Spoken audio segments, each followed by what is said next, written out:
ज्ञानेन्द्र शाह नै दरबार हत्याकाण्डका मुख्य योजनाकार रहेको प्रचण्डको दाबी। नेकपा माओवादी केन्द्रका अध्यक्ष पुष्पकमल दाहाल प्रचण्डले पूर्व राजा ज्ञानेन्द्र शाहलाई भाइमाराको संज्ञा दिएका छन्। सिन्धुपाल्चोकको मेलम्चीमा आयोजित माओवादी केन्द्रको नगर समिति सम्मेलनलाई शुक्रबार सम्बोधन गर्दै प्रचण्डले दरबार हत्याकाण्डका मुख्य योजनाकार ज्ञानेन्द्र रहेको नेपाली जनताले थाहा पाइसकेको जिकिर गरे। 19 जेठ 2058 सालमा तत्कालीन राजा वीरेन्द्र शाहको वंशनाश हुने गरी दरबार हत्याकाण्ड भएको थियो।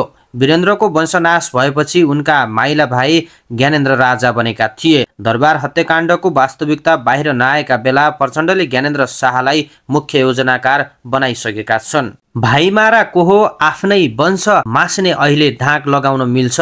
त्यति भयानक दरबार हत्याकाण्ड गर्ने मान्छेहरू त उनीहरूको परिवारभित्र नै थिए नि। सबैले बुझेका छन् को हो मुख्य योजनाकार भन्ने त त्यो जनतालाई थाहा छ, प्रचण्डले शुक्रबार भने। आफूले पहिलो पटक प्रधानमन्त्री हुँदा फेरि एकचोटि दरबार हत्याकाण्डको छानबिन गर्नुपर्छ भनेको बताउँदै प्रचण्डले अगाडि भने, मैले त्यति बेला 5 वर्ष शासन गर्न पाएको भए फेरि छानबिन गरेर भाइमारा र राजद्रोहीलाई इतिहासको कठघरामा ठेगान लगाउने विचार थियो। अहिले यिनीहरूले चुरीफुरी गरेका छन्, धेरै नगरे हुन्छ।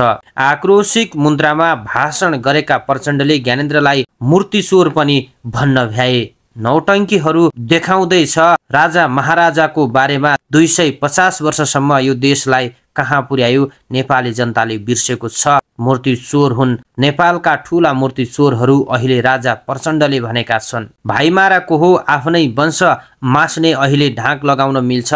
सुन तस्कर को हो, नेपाली जनताले बिर्सियो ठान्नेको हो। प्रचण्डले पूर्व राजा शाहलाई धेरै चुरीफुरी नगर्न चेतावनी समेत दिए। धेरै मूर्खता पहिले पनि भइसकेको छ, अर्को मूर्खता गरे भने नेपाली जनता उदार हुँदैनन्। अब नेपालका राजनीतिक दल पनि उदार हुँदैनन्। तिनका आसेपासेले त फेरि लुट्न पाइन्छ कि भनेर तिनलाई बोक्न सक्छन्।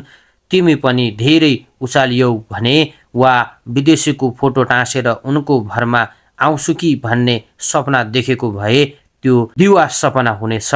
त्यो भरममा नरहन आग्रह गर्छु, प्रचण्डले ठाडो चेतावनी दिएका छन्।